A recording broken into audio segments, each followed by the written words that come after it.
All right, guys, what's happening? BP News here. Robert, what's again breaking down the news as it's unfolding in real time with half my brain tied behind my back just to make it fair. That's coming from Rush Limbaugh. I know. Hey, so guys, major news, and thank God that we've got the help of the divine mind of Christ. I pray all you are doing well and that you do trust in the ultimate, power and source of all things, the one that created everything. That's the one we appeal to. But hey, we're going to be getting into the news here just now. Breaking news is taking place right now. Huge informational downpour of information coming out of the White House as to what their true motives are. It's very clear and apparent that they really do want to push the envelope on the SNAP benefits, which is going to cause a huge backlash because only $5 million in the emergency fund that is being told by the courts that they need to pay. The White House and the administration needs to pay for this month's SNAP benefits, which only is about $5 million in that account. But Trump doesn't really want to, he didn't want to pay even that. He said no at first. He said no, he's not going to do it. And that's for, listen to this, that fund is for emergencies and war. What did he say war for? Why did they say war? They're using this as a fear tactic as well. They're trying to push the fear envelope. And there's reasons for that, too, because people are going to be afraid when all this stuff hits the fan. That's what they want, maximum chaos, because he is the chaos candidate, according to Lance Waldew, remember? And Marina Abramovich said that he is the ultimate highest of level magicians that has come to the world to awaken it with chaos. That brand of chaos that he has, it's called chaos magic. If you don't know what it is, go look it up, chaos magic. But anyways, he's here to cause and to stir the pot. That's exactly what he's doing. And you tell me that all of these people that aren't going to be receiving their benefits, now they're going to get a little bit of their benefits, some of them. You've got a whole month. Half of the people aren't going to get their benefits. Half of 42 million. Okay, so the normal amount per month is about $10 billion. They've only got $5 billion in this slush fund or whatever they want to call it, emergency fund, which is for war. This fund is for war. But he's getting $500 billion investment from all these tech giants, and then another $1 trillion from. I mean, you think about all the money that's coming in, and how much did Trump make on his meme coin? At least $10 billion. He could flip the bill and pay for a 1 month supply of SNAP benefits and all, right? Couldn't he? I'm sure he's made at least 20 or $30 billion while he's been in office. No doubt about it. With his sons and his daughter working the back channels and all this money just flowing in like a sieve. That's why he's all excited. It's the hottest economy. We're the hot. America's hot. I got a free jet from Qatar. They just donated me $500 million. Hey, get gifts everywhere. He's getting all kinds of money. He's monetized the presidency anyway. He's got all kinds of money coming in from his NFTs, his watches, his sneakers, his colognes. What else? Pizza. I don't know what else. Steaks, Trump steaks, and Trump wine and Trump spirits. I mean, he's taken after P. Diddy, I think. He's the P. Diddy president. And then they've got hookers in the White House. Did you see them all dancing around?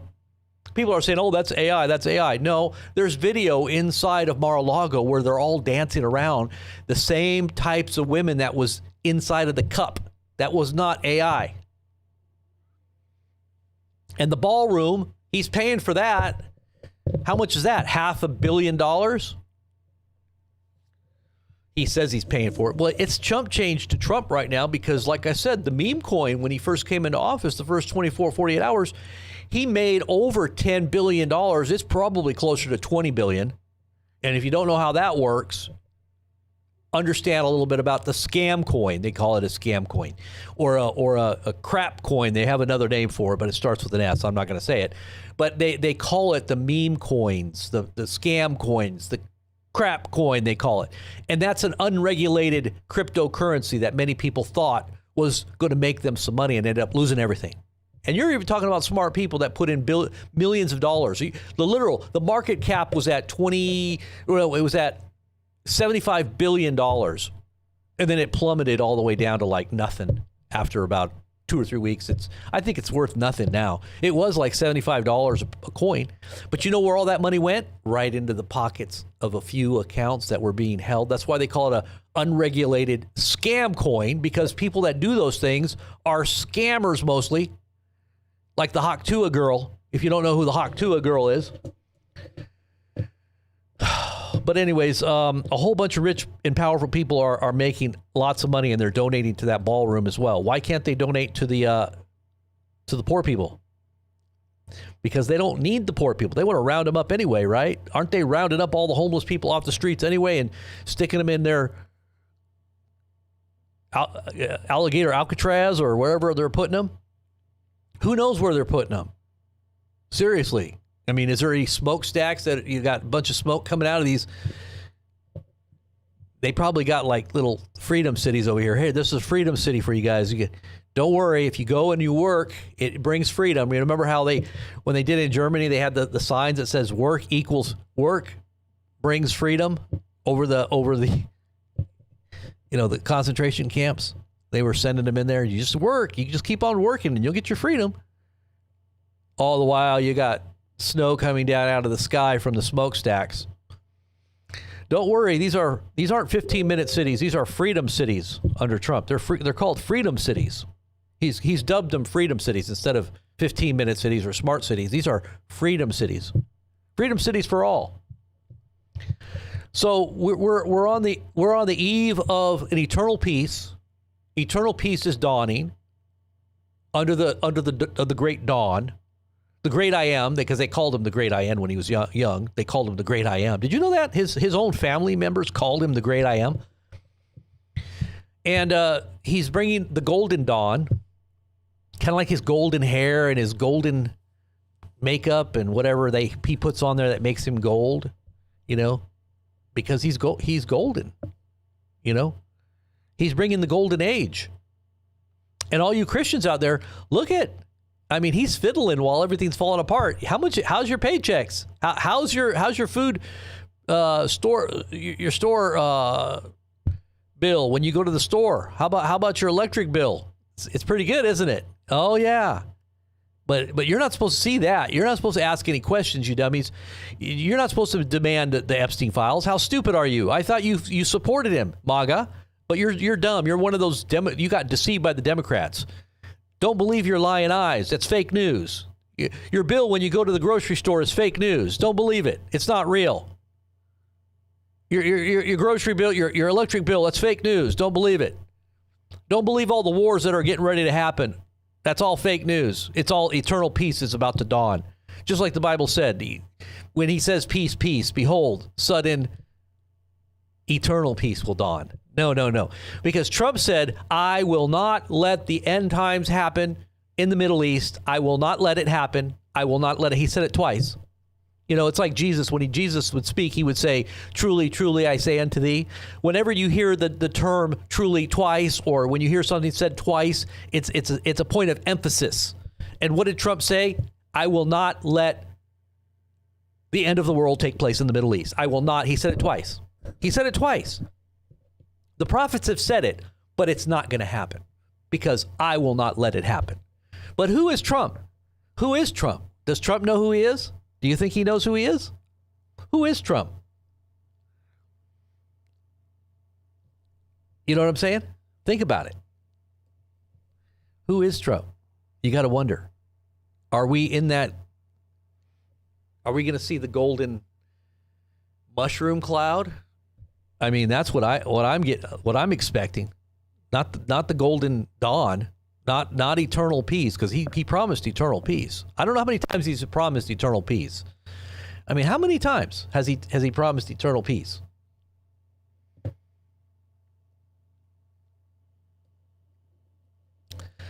The greatest miracle that has ever dawned God's green earth.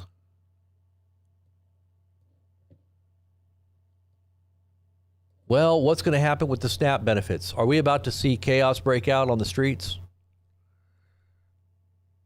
Because if you listen to what the White House press secretary said, in her own words, she said that this was supposed to be used for war and emergencies.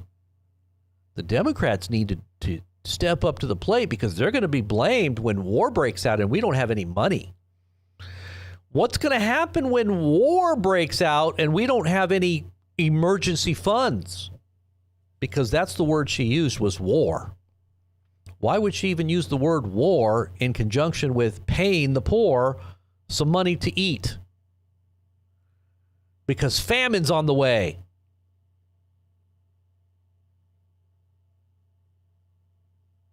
That's what's happening. They're preparing for lights out, no food, supply chain down, wars in 5 different parts of the world, major wars, and troops spread out all over the place while we're being attacked here on our own soil. That's what's coming. That's what I think is coming. That's what I think is coming. Something wicked this way cometh, right? Isn't that what is that what you're feeling? I mean, I'm telling you, I just pray that we're all prepared for whatever is about to dawn. You know, this dawning of the golden age is, you got to wonder its origins. When you hear the phrase "the dawn of a golden age," that's an occult term. If you don't know anything about the occult, you might want to go do a little search on that. And why is it that Trump is trafficking in deep levels of occult symbology and wordology? What do you want to say? Wordology. You know, his words are, as they say, smooth as butter or smooth as oil, but with drawn swords. In his heart is drawn swords. But he speaks soothing, smooth as a lamb. He looks like a lamb, but he's speaking like a dragon, with a fierce countenance. How many of you have seen his fierce countenance?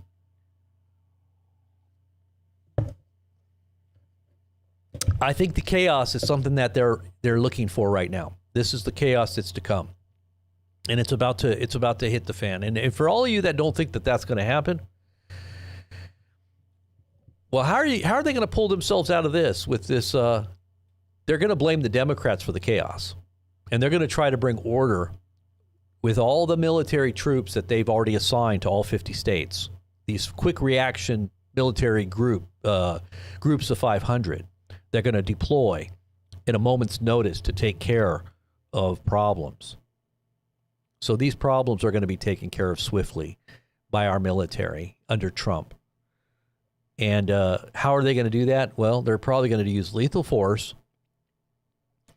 and military equipment.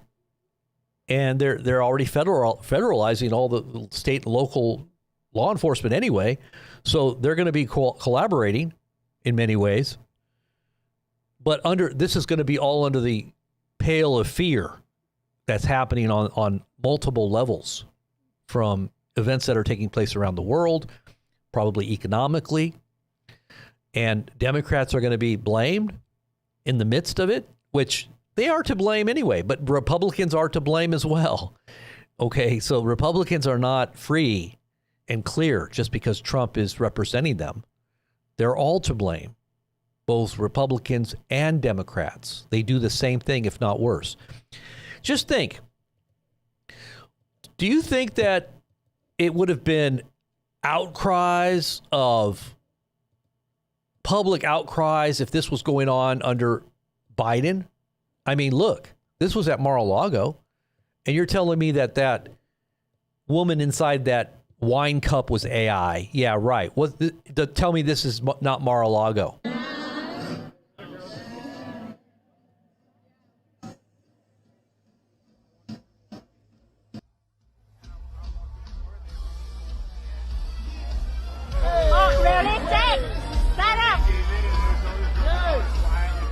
This is Mar-a-Lago. This is Trump's party.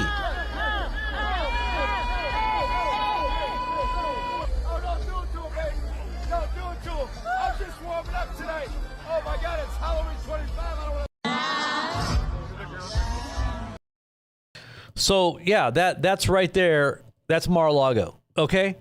So for you guys that are saying, oh, well, you know, that woman in the wine glass, that wasn't real. That wasn't real. Yeah, it was real. And you want me to prove it to you? I'll show you it was real. If you look at this, and people say, well, it's AI. Well, you can't tell because AI is so good. It's fake news. It's fake news. It's not real. It's not true. It's fake news. Well, you can just say fake news about everything now, I guess, huh? Now look closely at this. First, the AI says when you make an inquiry about this picture, all the AI says on a Google search is that it's a picture. This is not a picture. First of all, this is a video. And if you look at really closely the video, you can usually tell when AI, there's still little things you can look for when it's an AI video. But if you look closely at the surroundings and where this is actually pictured, and then you look at the grounds, a picture of the grounds of Mar-a-Lago, I know exactly where this is. I've looked at aerial photos and drone footage of all the grounds, and this is literally right by the pool. Okay, so this is literally happening. This is not your imagination. This is not AI. Some were saying it was CGI. This is not CGI. This is Trump and his decadent fiddling while Rome is burning.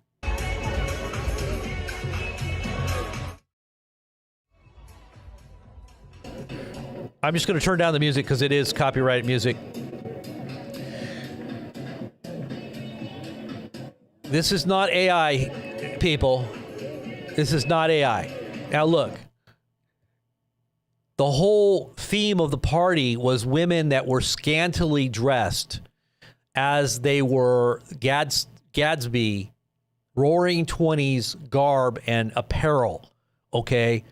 And if you look, you'll see she's got like the, angel type wing dresses. This is all throughout the whole party. You have women like this dancing around. You see the dancers in the back there? You see how they're dressed? This is all roaring 20s costumes.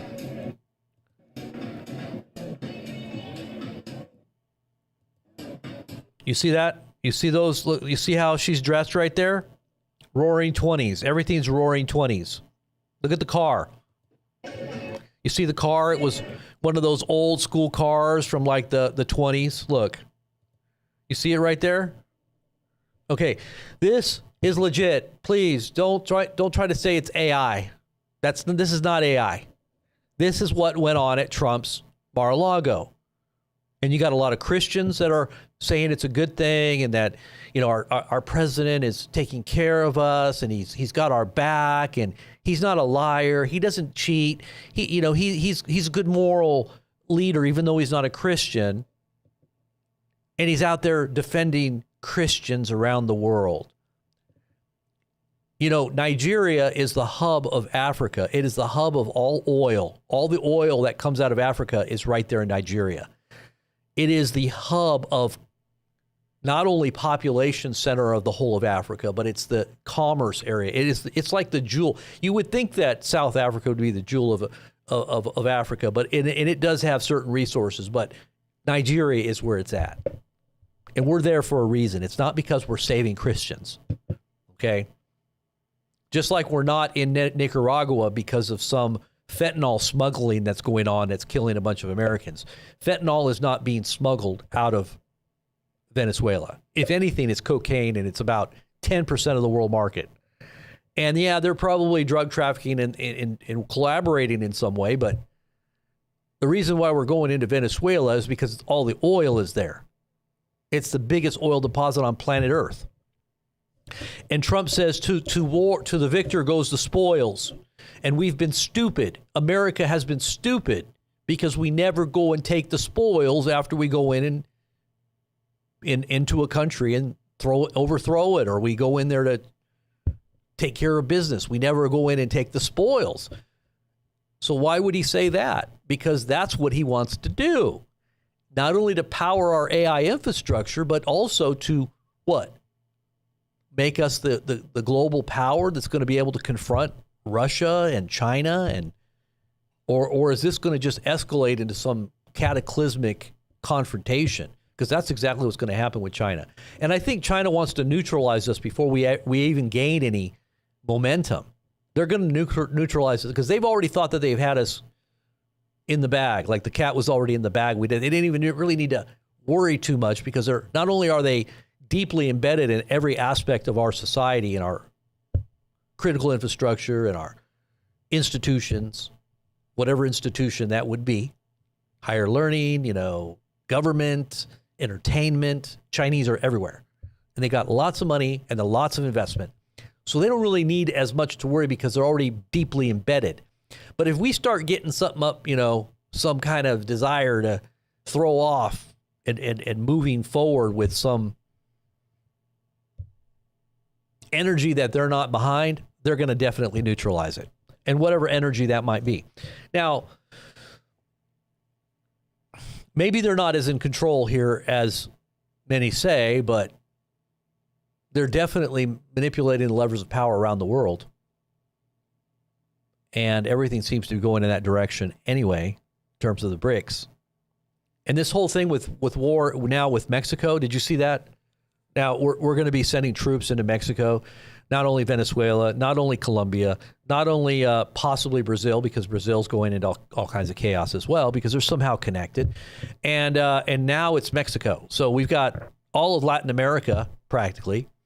I'm sure we're going to be going into Nicaragua, because, Nicaragua is a hotbed for Russia, right? Well, go into some of those other countries while we're at it.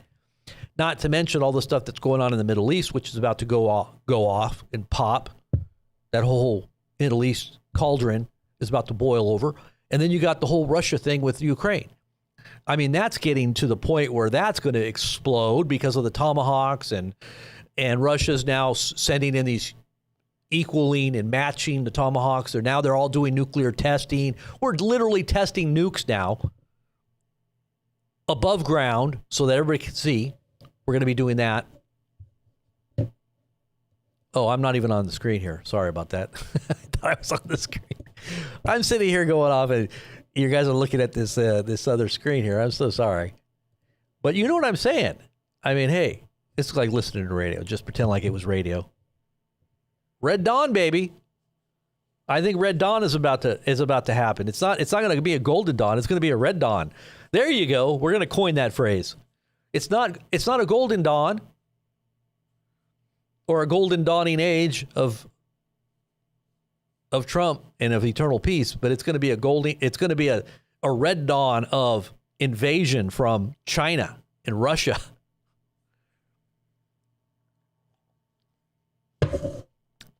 But that's what it looks like it's fixing to happen, at least in the way I'm looking at things right now.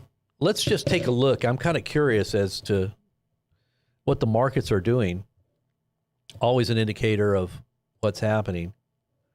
If we're looking at the price of gold, we're still seeing what they call apocalyptic numbers. Whenever you get up to $4,000 an ounce, you're basically in the apocalypse, is what they say. We've seen an increase in the price of gold, $2,000 plus in the last, let's see if it's been probably the last year. Let's see. Well, a year ago it was 2,600. Now it's almost 4,000. So let's see. When was it? 1,600. It was only 2023. 2023, it was even 2024, it was still under 2,000.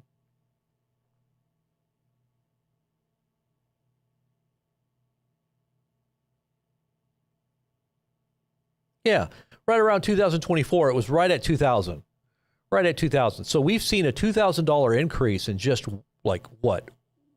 A year, a little more than a year or 2 years, right? Or about 2 years. $2,000 increase in the price of gold. That tells us a lot about our economy, the price of gold. And even that's still being manipulated. What does the Dow look like? And that's all AI driven market anyway. The Dow is all AI driven.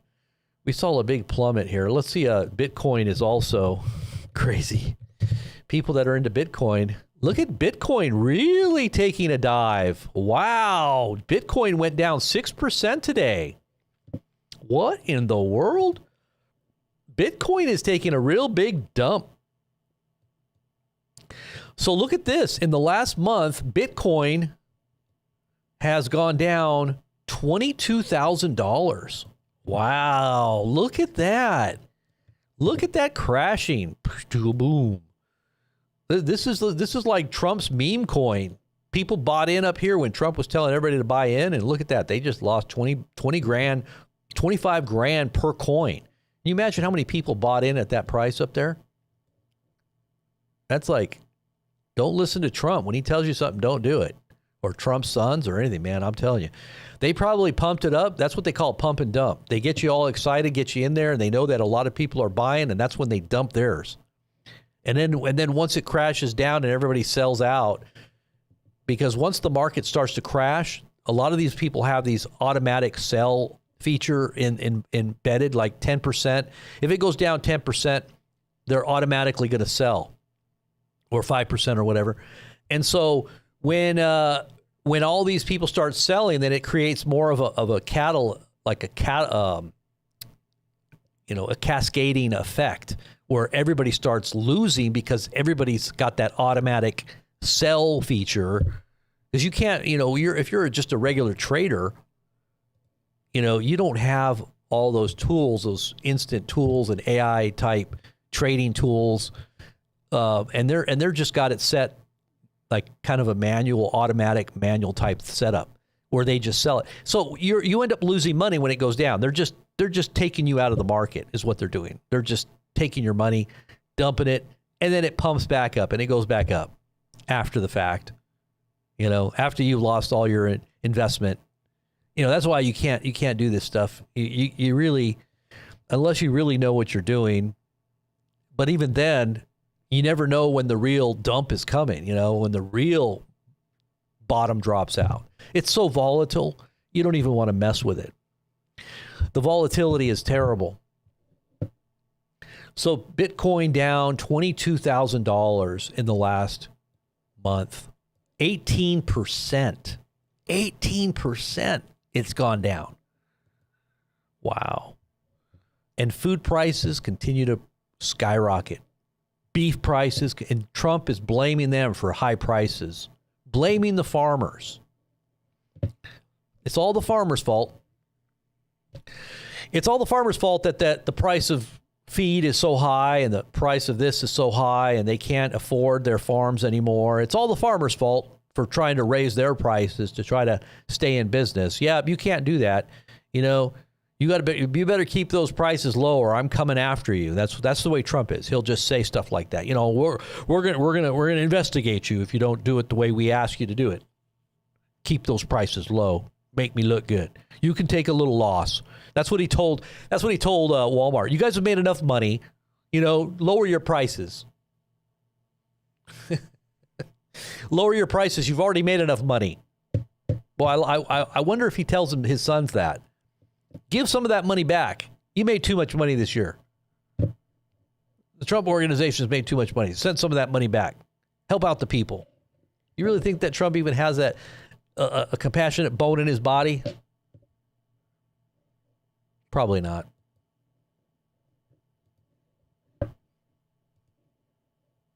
But anywho's.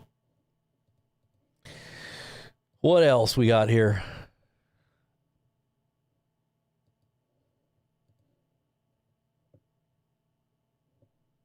Let me look at some of your guys' comments here.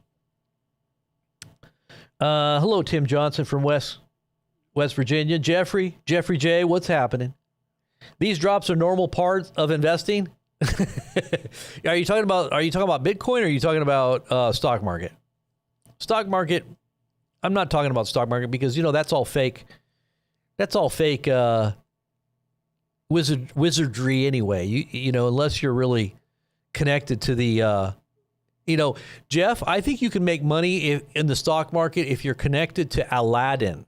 Aladdin is BlackRock. And if you're involved in BlackRock's investments, then maybe. But at a certain point, maybe the AI is going to say, you know what, we got to get rid of all these American investors. Let's just dump them off right about here. Let's just take them for a long walk off a short pier. This is what the AI is going to say. BlackRock, I think we're going to dump all your investors off into the ocean here. Let's take them for a long walk off a short pier. And AI doesn't really care because AI is like a honey badger. He don't care. He eats cobra for dinner. AI don't care. Good afternoon, Austin Kura. Eric the Viking, what's happening? Michael Clark and Drops Homestead, good to see you. Tracy Z. Sleuth TV.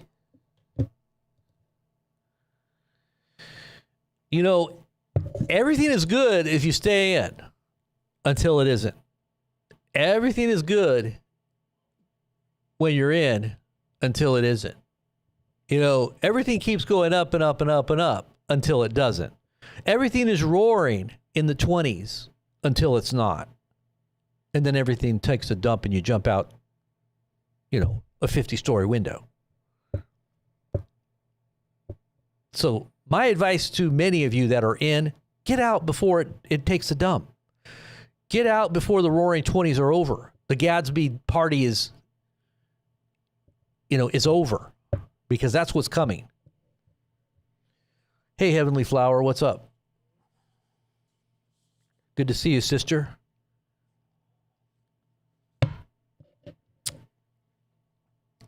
God bless. Belinda, good to see you. Chris,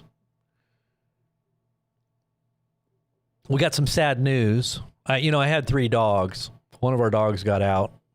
Well, actually, 2 of them got out. Usually they're buddies, and that's another problem we had. They kind of bonded to each other rather than not. When they're together and they're out, when they get out together and they get out together, they don't listen to me. They just take off. And you have to be the alpha. The problem that I had with these dogs is with these 2 Pyrenees, is I didn't make myself the alpha with separating them. They are alpha when they're separated, when I'm around, or when I'm in the pen. But if they get out, they don't listen. And so they got out, and one of them got hit by a car. Yeah, he died. She died. She died. But what's really weird about the whole thing, and it's not weird, it's the Lord. The Lord has allowed this to happen. My daughter, and she gets very, very clear prophetic words or dreams and such. She had a dream a while back when we first moved them into the pen out there. And we did have kind of a foreboding sense when she had that dream. She dreamt that her name is Rosie. The dog's name is Rosie. She was tied to in the dream, she was tied to a fire hydrant out by the road. And so when I was looking for her today, it was odd because usually they're always together. When they get out, they stick together and they run all over the place. They run all over. And I'll have to go round them up, get them some food and try to coax them back. And they just take off and run. And sometimes they won't even listen. They'll just keep on running. They used to do that all the time. But one day my daughter had a dream about 3 weeks ago, 3 weeks ago, my daughter had a dream. And she dreamt that Rosie, the dog's name was Rosie. She was a Pyrenees, purebred Pyrenees. And she dreamt that Rosie was listening to me. Because before, they wouldn't listen, and Rosie was always the one that would take off, and it was so hard for me to get them back when they would get out. And I tried to make that pen so secure so they wouldn't get out. But this time, when they got out, after the dream she had about 4 weeks ago, she said that she listened to you, and she was listening to you. In the dream, she was listening to you. Well, they got out, and what was weird is that Rosie listened to me And she came back without me having to do anything. She just followed me, and the other dog follows her, right? Because they're like bonded. So the male dog that was with her, which we call Rex, he followed her, right? And so she was listening to me. So in the dream, she had Rosie listen to me. And I told her, I said, yeah, she listens to me. Now she listens to whatever I say, right? If I tell her to come back, she comes back and the other dog follows her. But before, the way it used to be is she would take off and he would follow her, right? But the dream that she had ended up coming to pass. Well, then she had a dream last night, and I was like, what was your dream? What did you have? What was the dream that you had? And she tells me, well, we were out playing in the yard, and we were playing in a, listen to this. So they were playing, this is another thing. Well, let me get to this dream first. So then I go out looking for the dog this morning, and I'm driving all around, and I go into this one area, and mind you, we live out in a very rural area, very rural. And there's no fire hydrants, right? There's no fire hydrants. I'm out there driving around, and I go out to this one little area, this kind of smaller development area, but it's still, rural. And I go to make a U-turn, and there's a fire hydrant right there. And I'm like, I'm looking at this fire hydrant as I'm making a U-turn because I'm looking for the dog. And I'm thinking, that's weird. I never knew we had fire hydrants out here. And I'm looking at this fire hydrant. So then I'm thinking, that's weird. I guess there's water. They got the city water out here, I guess. I don't know. So I turn around and I go, that's not, yard ornament or anything. That's a literal, it's got a tag on it and everything. So I turn around and I'm still looking for the dog. And then as I go down the highway, I realize, oh no, I see her on the side of the road. And I'm thinking, oh man, she's dead. She's gone. I can tell she's not there anymore. And so I felt so terrible. So when I came back home, I didn't tell them right away, the girls.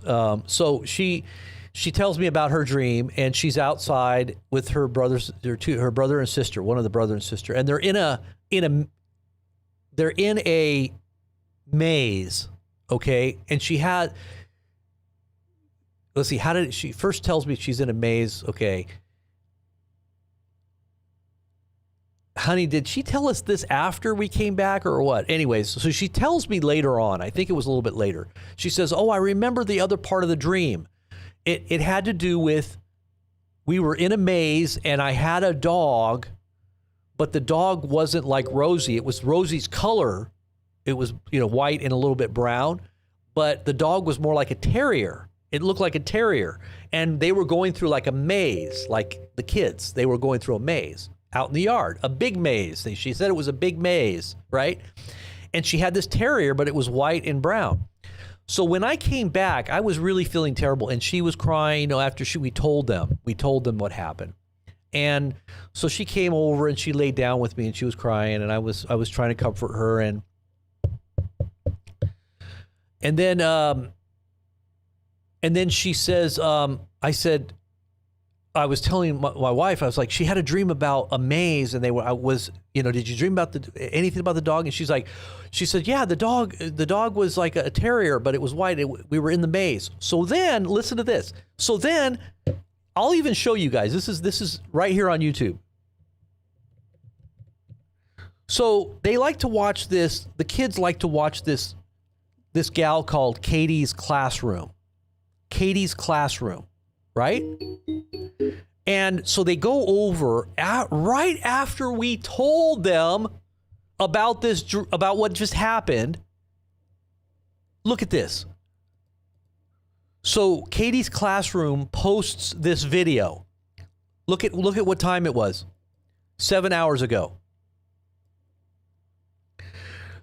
Train your dog. Can your dog complete this agility obstacle course? The dog looks just like my daughter's dream, right? And it's in a maze. They're teaching it how to go through like mazes, like a maze. Like this is the dog. Like look. And it goes through like a maze. But it's not like a Pyrenees, because she said in the dream it wasn't a Pyrenees. It was like a regular like a terrier. She said it looked kind of like this one right here. Like this one right here. But it was white. It was the same colors as our dog, the one that got killed today. And she dreamt this before the video was posted. This was 7 hours ago. Look, 7 hours ago. And this is a really big channel. This thing right, this Simple Play with Katie. This is for kids. The kids love this. It's like a 4.9 million subscribers. So when they post a video, it's a big deal, you know, like the kids are all excited. Oh, Katie posted another video, you know, so they wanted to go over and look at it. And so her dream about the dog, not only the dream that she had 3 weeks ago about the fire hydrant, which I think had some more other meaning to it too, happened because I was looking at a fire hydrant when I'm sitting there looking for the dog. And when she had that dream and she shared it with us, what was it, 2 years ago? It looks like a year and a half ago. We felt kind of like it was a bad sign. It was like a bad dream. Like we didn't think it was good. Like it was a sign like we might lose her or something. We kind of felt like, why was she out tied up to a fire hydrant? Like she was tied up to a fire hydrant. And anyways, it kind of comforted them a little bit, knowing that the Lord was kind of there, aware, you know, like, oh, God knows, you know, about your dog with the dream. And it kind of helped us a little bit too, because I think there's a meaning behind it. Oh, no, the fire hydrant dream was 2 years ago. Okay. So the fire hydrant, yeah, I told them, I said, I thought it was like a year and a half ago. The fire hydrant dream was 2 years ago. But no, this dream about the dog in the maze was last night. So she had that dream last night about the dog in the dream in the maze. And, but the fire hydrant dream was 2 years ago. But like I said, when we heard that dream about the fire hydrant and the dog being tied up to it 2 years ago, we thought it was a bad sign. We didn't feel good about it. And, anyways, we kind of think there's a reason. I think there's a reason why it happened. Anyways, but that's what happened today. That's another reason why I didn't really come on earlier like I would have. Yeah. Anyway, so pray for us on that loss of the dog. And I know Jeff, if you're still here, Jeff Jeff lost his dog recently too. Jeff, I know, brother. It's Jeff, are you still here?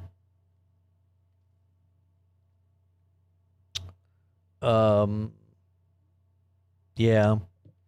We have 3 dogs. I know that's a lot of dogs. 2 of them were kind of buddies. You know, we have 2 in one pen, and we have another one in the other pen. We kind of kept them separate. But the 2 in the one pen were like buddies, and so they, you know, I can hear her howling out there now. I think honey, did you hear Rex howling a little bit ago? He's sad.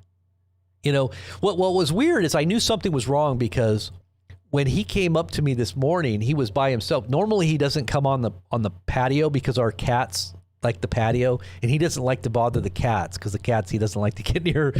He just gives them their space, you know, and he's always out there if he gets out, he's always just kind of hanging out there looking at me, you know, and so I go out there and I get him and I figure out how he got out and patch up the hole or whatever. And, but this morning when he was out, he was right up against the door, and he had come in where the cats were, and he was looking at me like this. When I looked out the door, he was just looking right at me like this. And I was like, what's the matter? Where's Rosie? And I went over there to see if she had, because sometimes she doesn't get out. He gets out because he can jump over the fence. He knows how to jump over the fence. He'll like scale the fence. Like he'll climb like all the way up. But when they both get out, what was happening is they were digging. Like when it gets wet, then they're able to dig. But when it's not wet, they don't dig. They can't dig. It's a lot more difficult. Plus, we've done the whole thing because these dogs dig huge holes. I mean, literally, they'll dig holes that I could get in myself. That's how big of a hole they dig. So it's really hard to contain. They're escape artists, and so the reason when they get out together, they usually dig a hole because she can't climb like he can. He can climb up. He's like an Anatolian, and he can climb like a monkey. This dog is like a monkey. I'm serious. He climbs all the way up, and she can't do that. So he has to dig a hole for her so that they can both get out and have fun, right? So they can both go out and go crazy. Anyways, so that's what happened. They dug a hole and they both got out. So that's what happened today. I guess I don't think Jeff is still here. Otherwise, he would have piped up. But anyways, what else do we have? Do we have any other news we want to talk about here? Honey?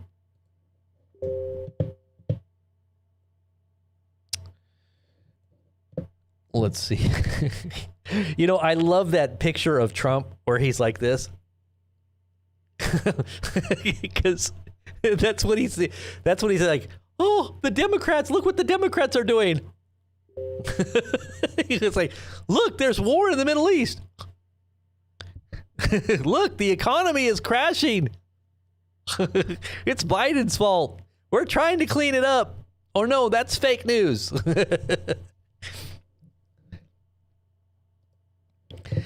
Pyrenees are very intelligent. Yes, they are. But the Anatolians, I think, are even more intelligent. Anatolian Pyrenees mixed is what the male is. He's got the Anatolian in him. All right, so BlackRock CEO Larry Fink predicts the digitization of all currencies and financial assets into digital wallets. He said that's going to happen worldwide very rapidly. Very rapidly worldwide. That's what he said. It will be changing the technology around the plumbing of finance. So everything around, now your plumbing finances won't get clogged up anymore. You won't have constipated, finances anymore. You're going to be able to just, you're going to have so much money, you're not going to know what to do with it all. That's what Elon was saying about UBI. He says it's not going to be just basic income. It's going to be extraordinary. It's going to be like everybody's going to be rich. There's a possibility that we'll all be very, very wealthy with this new money that's coming, supposedly. Yeah, right. The U.S. schedules first nuclear-capable ICBM test since Trump ordered the renewal of testing. So the new ICBM test is going to be taking place. The first U.S. nuclear missile test since Trump comments. It's going to be happening right off the coast of California there. Looks like they're going to be probably launching it. Let's see here. This is according to Newsweek. Let's go over here and look at this.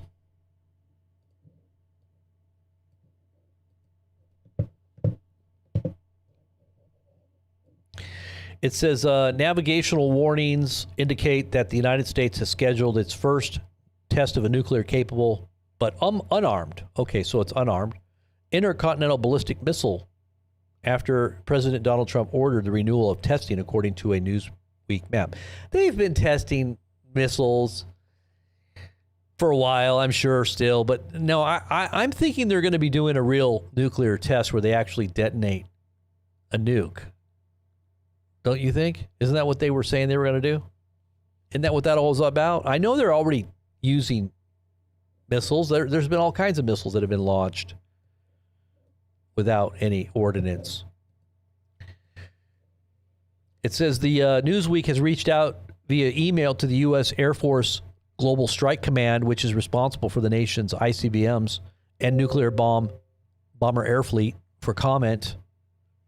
Last week, Trump announced on social media that he had ordered the Department of Defense to immediately begin testing nuclear weapons as Russia and China, the key nuclear rivals of the U.S., have continued testing their respective arsenals. Energy Secretary Chris Wright later clarified that the tests will not include actual detonations, really, like those previously carried out in the country. Instead, they will involve all other parts of a nuclear weapon to ensure they can trigger an atomic explosion. Oh, so no actual nuclear detonation. Well, that's, I guess it doesn't matter, right? I mean, you would think that they would actually need to. I wonder if the Russians and the Chinese are actually doing nuclear tests. I know that a lot of that testing was done underground, but there were above ground tests that were done going way back, all the way back to when they were first developed. I wonder when the last time that we had an above ground test was in the U.S. Let's see. When was the last time a nuclear bomb was tested in the USA? Let's see. It says the last time the United States conducted a nuclear bomb test was on September 23rd, 1992 at the Nevada National Security Site. The test, named Divider, was a final underground test before the U.S. declared a moratorium. Now, it was an underground test. See, that's what I'm saying, an underground test. I'm going to say above ground. Above ground test. How's that? Let's see if it will answer that question. This is just a Google search. Google will... See, that's what I was telling people. An atmospheric test, the last nuclear atmospheric test was on July 17th, 1962. That was a long time ago. That was almost 60 years. That was over 60 years ago. We have not had an above ground nuclear test, the kind that has a mushroom cloud, in over 60 years. And it says the U.S. has not conducted any nuclear explosive tests since 1992. And those were the underground ones. Let's see when the last time an above-ground nuclear test took place in Russia. Oh, the last official nuclear test in the Soviet Union, now Russia, was in 1990. While this was the last official test, there have been allegations of Russia conducting secret, low-yield nuclear tests, although it is not possible to confirm the exact timing of any such potential tests. The Soviet Union's last official nuclear test was in 1990. It says the country's last atmospheric tests occurred earlier, with the final high-altitude test taking place in 1962 as well. Isn't that interesting? We must have had some kind of an agreement with them. So that was in Russia as well. Let's see China. I'm curious about China. China's last above-ground nuclear test was conducted on December 14th, 1978. However, China's final nuclear test of any kind, which was underground, occurred on July 29th, 1996. So I guess all the major countries of the world started getting creeped out by the power of nuclear weapons and how we could actually destroy all living life on planet Earth if they didn't stop. So these nuclear tests ceased around the mid-90s.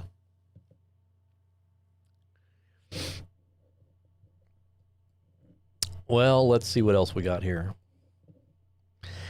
Let's see. It says Palantir CEO Alex Karp says, if fentanyl was killing 60,000 Yale grads instead of 60,000 working class people, we'd be dropping a nuclear bomb on whoever was sending it from South America. What? Did you just hear what he said? This is Alex Karp, the CEO of Palantir. And you know Palantir is a military, it's working very closely with the military industrial complex.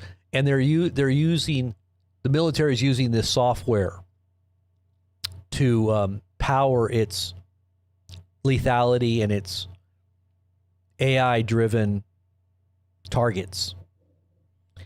And that's really scary because it's pairing it with weapons and AI. And, you know, what happens if the AI is wrong? Or what happens if the AI is trying to outsmart humans? You know, like, what happens if the AI wants to start a nuclear war to try to limit human life on planet Earth? Are we just going to, is our government just going to follow its dictates? It's kind of like the stock market thing. You know, when you talk about BlackRock and its AI bot Aladdin, they call it Aladdin. And if you don't know what Aladdin is, you need to go look that one up. It basically controls 20-something trillion in assets, and all the major corporations that are submitted to its dictates. It basically regulates all trading under the umbrella of Aladdin's advice, right? And so all these companies follow suit when Aladdin tells them to do something. It's all computerized anyway, but they all do these investments as one. So it's like gobbling up. It's like a behemoth of AI-driven controls over the global market. And so what happens if the AI, like I was telling you earlier, decides, well, we're just going to knock everybody off. We're going to get rid of a bunch of investors and just acquire their wealth. We don't really care because we're AI bots. We don't really have any empathy. We don't really have any sympathy. We don't really care about humans. We just want to accomplish a goal for the more powerful intelligence that is probably higher level human influence that might be gaming the system or programming it or in some way influencing what or in the know of what's actually going to happen, right? They might know where it's going to go. So they go here, and while everybody else is still holding on, they shake everybody off. You know, they just shake off all those, and all that money consolidates back to the people that are in the know, right? It's kind of like if you got a dumb, deep underground military bunker when you know there's going to be a nuke. There's only a few people that know where to go. The rest of the people don't. But you got inside intel. You got inside insight. You got inside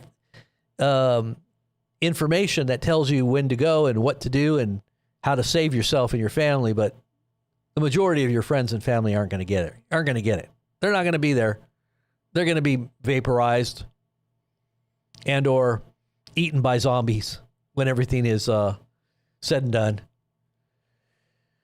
When I say zombies, I'm just talking about people not having food and looking, scavenging, killing each other. Because that's really what's going to soften up America. It's just going to be stop in the food supply and just watch everybody. It's kind of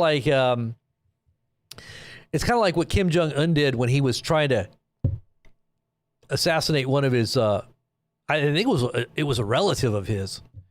He had a whole bunch of dogs that he starved. He wouldn't feed, and it was a means of killing people. And then he would throw a person in there. I think it was his uncle. He threw his uncle in there and had the dogs eat him. It's kind of the same idea. Well, let's let 200 million people without any food. Let's just see what happens. Maybe the Deagle report will come to pass. The Deagle report. Oh yeah, that's supposed to happen this year, right? That's a pretty official report, What did it say? 70% decline in America's population by 2025?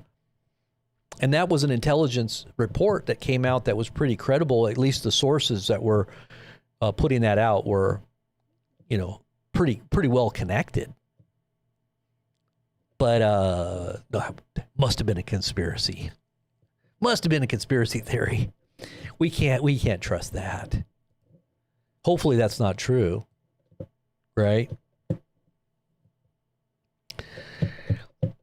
Skip breakfast, small lunch, big dinner. That's how I roll. That's good. That's a good way to do it. And eat your dinner early.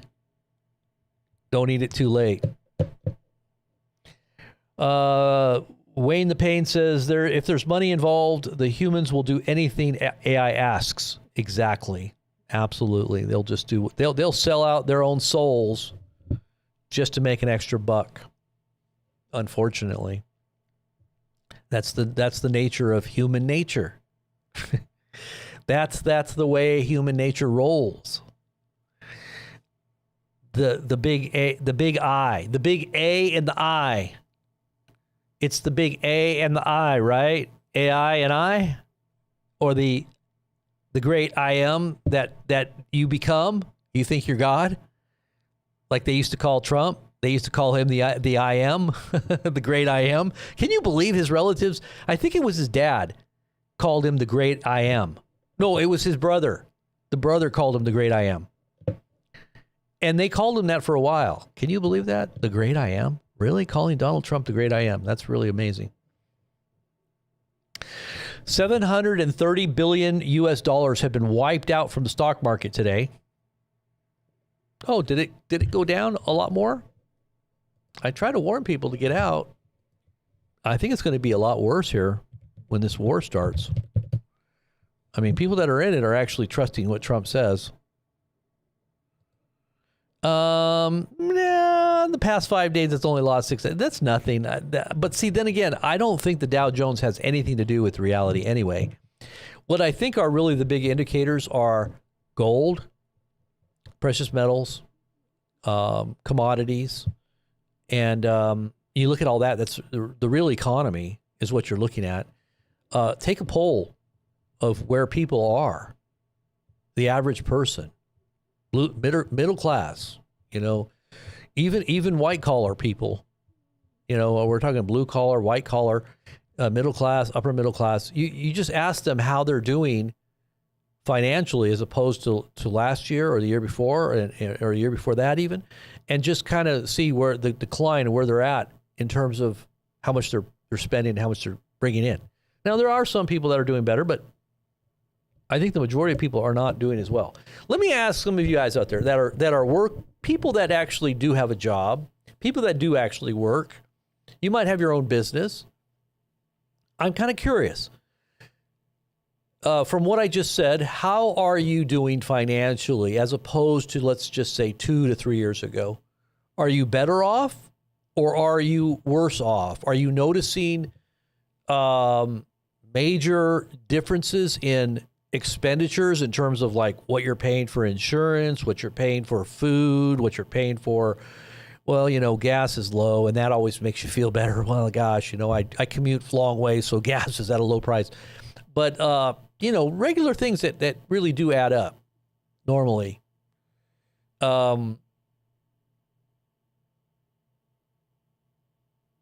What are you guys seeing? I'm just kind of curious. Does it feel like the economy is really retracting? Are we at the end of the Roaring '20s? Are we really close to the crash of 1929? 44099 says retired and doing fine. iPet Goat says way worse. Business owner, you're just getting by. But Lynn, I'm asking you, what is the difference between 2 or 3 years ago as opposed to today? Has it gotten better, gotten worse, or you're just still the same? My Gen Z kids are making amazing dollars, completely blessed. Really? What are they doing, Aaliyah? I'm kind of curious. What are they doing that's making them so much money? Patty Lynch says retired but worse off. Trying to feed family of 3 on SSI. That's hard to do. I'm in medical, doing much better now, although I have seen my everyday items getting more expensive. Yep. Everything is up, especially when looking back 5 years ago. Massive layoffs at big name companies. Amazon laid off 40,000 the other day. Yeah. What's happening is AI is taking over a lot of jobs in every sector. In every major company now, AI is taking over. AI and robotics or automation through robotics. Sherry says not better off. You're retired and fine. Ford Motor Company. Oh wow! So Ford Motor Company is doing good. They must have your kids must be into computer stuff, right? AI type stuff or connected to some. They're not just assembly line type people because those types of jobs aren't there anymore, right? You're not talking about assembly line type stuff. Taking a part-time job because of my business is not working out. You had a front the boss in Mirror the other day about this. Mike says, retired, return to work, and okay. Difference is cost of everything. Prices will never go back down. That's true. A lot of people having to get second jobs, just like Wick says right here, in order to make ends meet. A lot of times the younger people aren't able to get out like they used to and be on their own. They're living 3 or 4 in one place or going back to live with mom and dad when they're 20s and then into their 30s. Living with mom and dad. I'm in my 30s, right? Everything is so expensive, and now hubby and I are taking care of our elderly parents, and that's really expensive. Wow. When your parents become children, right?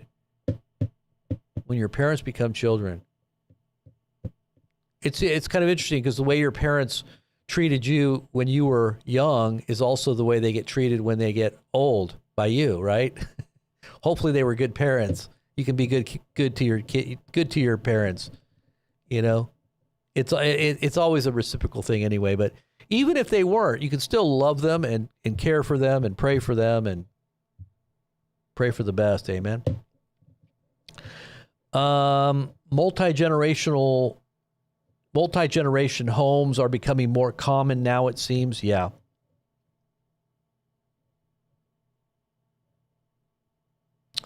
$67 and you're working full time plus your Medicare social or survival benefits. Yeah. Yeah, all the government help is definitely what seems to be keeping people above board. Oh, Frank, I'm sorry to hear that, Frank. I pray you're doing well with, recovering from losses like that when the Lord takes up the emptiness that seems to invade the soul when that happens, when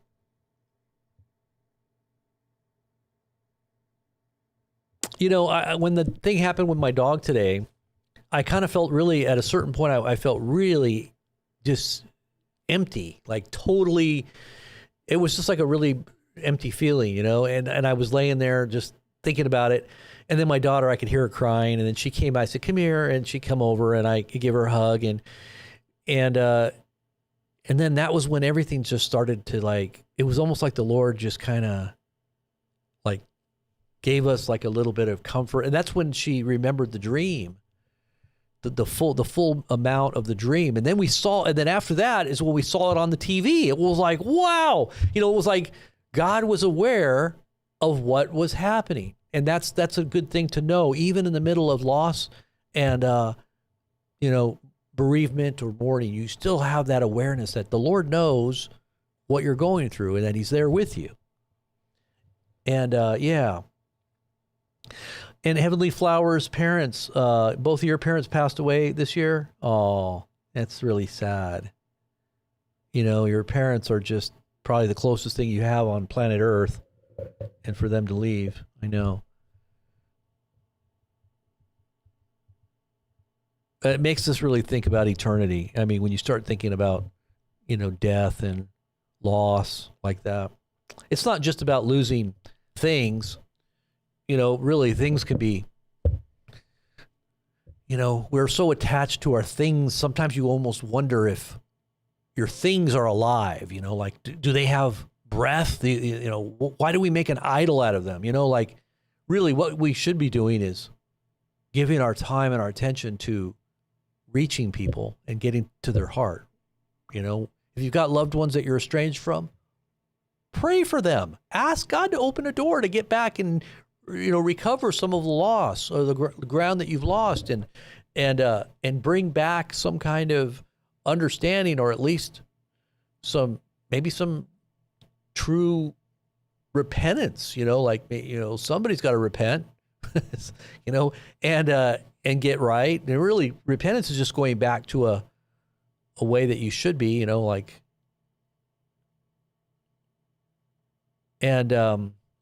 praying for people is very powerful. It really is a powerful thing.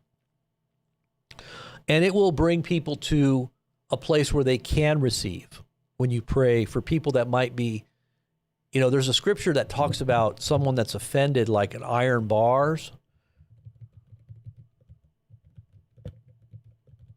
It says, Proverbs chapter 18, verses 19. Proverbs chapter 18, verses 19. It says, a brother wronged is more unyielding than a fortified city. Disputes are like the barred gates of a citadel.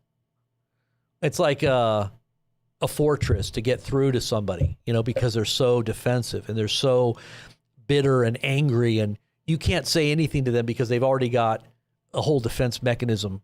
And the only way you can get through that is by asking God to just break down the door, just destroy all those defenses, because you can't do it. You can try, and all you're going to do is just get a bunch of, pushback, and a lot of it's based on misunderstanding anyway, or the devil. The devil gets in there and starts whispering in their ear, and then he whispers in your ear this, and he's just pitting you against each other and making a total, complete, mountain out of a molehill most of the time. All you have to do is seek the Lord and find out his will, and the Lord will wipe it away, as if there was nothing even there. What does the scripture say? That to overlook, Proverbs chapter 19, verses 11 says, a person's wisdom yields patience, and it is to one's glory to overlook an offense.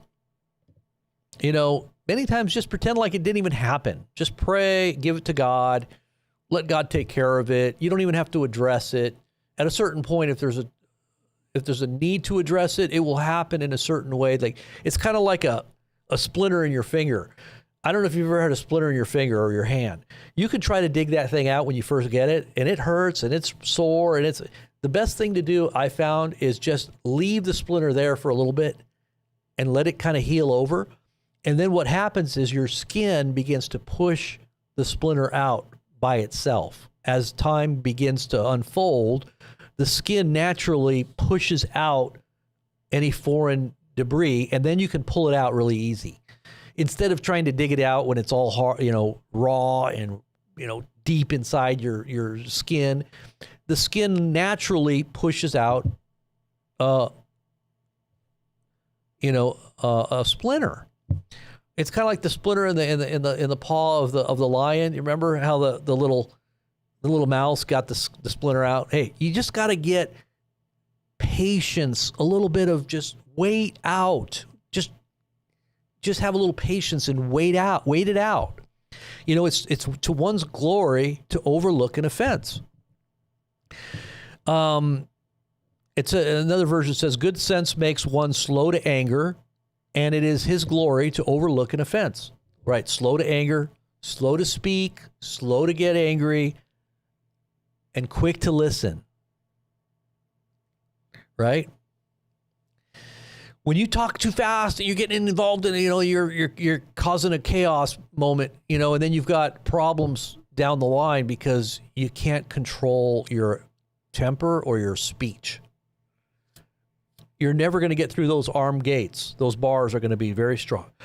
So learn to just sit and listen and contemplate prayerfully what they say, and then ask God to break down their door. You don't even have to say anything. You don't even have to say anything for that to happen. God will do it. And sometimes it just takes, giving them some space, giving them some time. Let God work on them, and you keep praying. And then when God tells you to go, you go. When God tells you to pick up the phone, you pick up the phone. And you try to get it, facilitate the reconciliation. And when you reconcile like that, then the Lord is the one that's doing it. Then he's the one that's actually making it so that it's going to be an eternal process, an eternal unfolding. Because, when you lose somebody, you kind of like think about, oh, well, if only we could have gotten things squared away before that happened, or maybe we could have gotten them to the Lord. Maybe they could have understood a little more about eternal things. I could have been a vehicle or a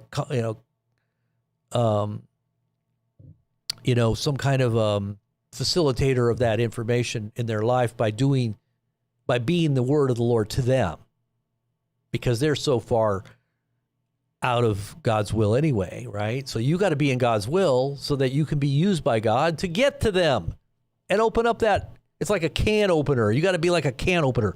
Open up that can. It could be a can of worms, but hopefully it's not. You might be opening up a can of worms. But hey, it's better to have tried. Have you ever heard that saying? It's better to have loved and to have failed than to never have loved at all. So it's better to try. Like some people think you're a glutton for punishment. You keep trying and trying to help people, and they just keep stabbing you in the back. But I keep on trying. I'll wait, and I'll heal, and get past it, and then I'll forgive them, and then I'll try to do it again. Let's just try it one more time. We'll try it and see if it'll work again. And your eternity is at stake here. Your eternity is at stake here. Amen, Heavenly Flower. Yeah, I know it's very difficult, especially when all that stuff happens and there's money involved. I know people get so weird out, and I was talking about that the other day, Heavenly Flower, with with money, and the reason why people, the way they think about money, and then when they die, they leave their money if they're rich, and then their kids fight over it. I'm not saying that's what's happening with you because I don't know. But I was thinking about how siblings fight many times when a parent dies. And really the money is not it's and many times it's not just about the money. For one person, it might be just, hey, have some respect. Have some respect for mom and dad and what their wishes would have been, or, something like that. It may not even be the money for you, but to them it is. And so that causes a rift, because obviously that's like an idolatry. Why would somebody be so committed to their money or to the acquisition of money that they're willing to just throw you under the bus? You know what I mean? Oh, it's so crazy. I mean, money is it's a resource, and people look at it as their salvation, and so if you're looking at it like a god, then obviously you're going to be committed to it. You're going to be devoted to that love. But it's not the love of God, and the love of God is totally different. The love of God is willing to lose its life. It's willing to lose everything at a certain point. You're willing to give everything up, and that's something that's only God can do. The true love that God has to lay down one's life. That when you say lay down your life, no greater love has any man than this, than he laid down his life for a friend. What does that mean? I mean, that's like giving up everything. You're literally giving up everything that's in the world. And so if you're willing to have that kind of mindset, then, when it says, your old man was crucified with Christ on the cross. Nevertheless, I live, yet not I, but Christ that liveth within me. The life I now live, I live by faith in the Son of God who loved me and gave himself up for me. I live by that faith that Christ himself had, and I no longer live for myself. So when you die to self, have you ever heard that saying, you can't kill someone that's already dead? Once you're dead, once you've picked up your cross to follow Christ, you've committed all the way. There's nothing that anybody can do. You're already dead to it. You've already died to the world. You've died to yourself, your own sins, your own will, your own way. You've given your whole heart to God and his way, and his will be done. Whatever that will is, you're committed to it, and God will be there when you need him. When suffering comes, when mourning comes, when losses come, God is there, and he's going to be there. Now, if you're not right with the Lord, he won't be there, and you'll be as empty as eternal darkness. The deepest of darkness will just shroud your heart and soul, and you will not have the light of God with you. You'll be going into that. It's like a prelude to the outer darkness. When you're here on this earth and you find that emptiness of heart and soul, when if you do suffer losses like death, well, then that's just a little foretaste of what you can expect in eternity, or whatever that means, eternal separation. So you don't want to have that happen. So get things right now. Get your heart right with God now. Amen. Judah says, correct. I tell people that to start their walk, you have to be willing to walk away and leave anybody, anything, and everything, and even your own life at any time to be in this. It's so true, Judah. That is absolutely right. Absolutely right. Very, very much. Black was, you meant,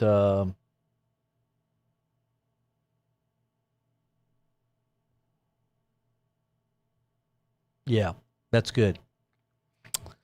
As long as you have the Holy Spirit in you and you follow his guidance, he has written your name in the book of life. Yes, that's true.